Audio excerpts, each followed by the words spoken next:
আসসালামু আলাইকুম রহমতুল্লাহ। পেট শান্তি তো দুনিয়া শান্তি, এটার বাস্তব উদাহরণ আমার গরুগুলাকে দেখেন। তারা দুপুরের খাবার খাওয়ার পর মানে আমরা 12টার দিকে দুপুরে খাবার শেষ করি, 11টা-12টার দিকে আমাদের গরুগুলো রিল্যাক্সে ঘুমাইতেছে। একটা জিনিস মনে রাখবেন, গরু ফ্যাটেনিং করার ক্ষেত্রে ঘুম যথেষ্ট গুরুত্বপূর্ণ একটা বিষয়। আপনার গরু খাবে আর ঘুমাবে, কারণ তো মোটা হইতে হবে, তাই মোটা হইতে গেলে ঘুম লাগবে।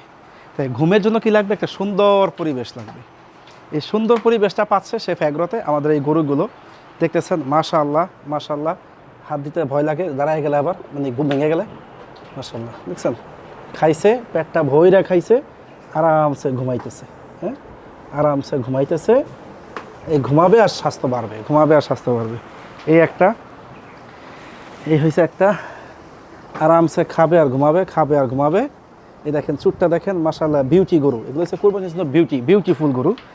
কুরবানির জন্য যদি সুন্দরের বিবেচনা করেন, এই গরুগুলোকে প্রথম তালিকায় রাখতে হবে। হ্যাঁ, আমাদের সেই ফ্যাগ্রোর কিন্তু এটা ফার্স্ট ক্লাস একটা গরু।